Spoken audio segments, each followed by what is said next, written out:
Dhaka medical থেকে একটা রুগী নিয়ে গেছিলাম মর্গের থেকে। লাস্ট নেওয়ার সময় আমি চিটাং রোডে কক্সবাজার চকরিয়া গেছিলাম।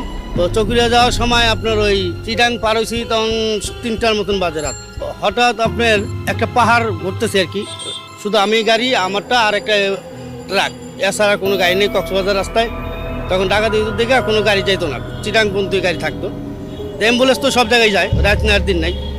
তো যাচ্ছি তখন ওই আপনার এক পাহাড় দেখি যে একটা মহিলা আপনার এই সাদা একটা পোশাক পরে, যেমন আমি যে পিছন দিয়ে যাচ্ছি ও পাহাড়ের দিকে চায় রয়েছে, মানে গাছের দিকে ওদিকে ফিরা।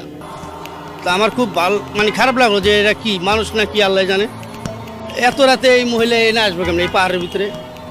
আবার তারপরে আরেকটা পাহাড় যখন আমি ঘুরছি টার্নিং, তখন দিয়ে আমার ডাইন সাইডে আপুর পরে আইতেছে আর কি, খুবই করছে হারা। হ্যাঁ, তখন মানে শোলমূল পশম খারা গেছে গা, কিন্তু আমার গাড়ি লক করা ছিল আর এসি চালানো ছিল। তো আল্লাহর রহমতে এমনি কোনো কিছু হয় নাই।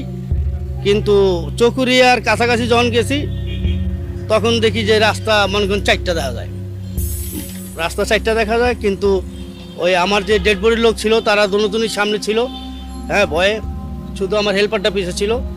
তো আমি বললাম যে দাদা ওঠেন, আপনারা এত ঘুমাইছেন, এই যে ঘুমাইলেন চিটাং থেকে ঢাকার থেকে শুরু করছেন, হ্যাঁ আমি একা গাড়ি চালাই এলাম।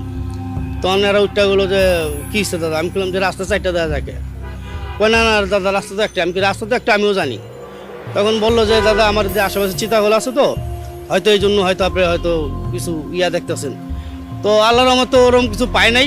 তো বাসায় গেছি, ভালো মতন পৌঁছাইছি আজানের আগেই। পরে যায় গাড়ির ডেড বডি নামাইলাম, আমার হেল্পার গাড়ি ঘুরে দিল। তা আসার সময় আপনার ওই সকালবেলায় একটু ঘুম লাগে গেছিলো গা। তা সামনে একটা বাস ব্রেক করছে, আর্মির গাড়ি ছিল সামনে, একদম পুরো আর্মির গাড়িতে যাই লাগা দিয়েছিলাম, দিরিম করে মেরে দিছি। মানে ওই বাধাটাই আর কি একটা বাধা হয়ে গেছিলো আর কি, যে রাত্রে কিছু করতে পারিনি, সকালে একটা বাধা পাইলাম আর কি। হ্যাঁ, একটা আর্মির গাড়িতে মেরে দিয়েছিলাম। পরে যাক আর্মিটা ভালো মেজর, উনি আমার পরে ছেড়ে দিচ্ছে আমাদের।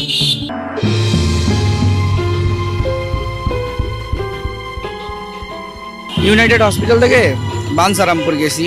তাই ওনার ওই শ্মশানের জন্য 60,000 টাকার ফুল কিনছে।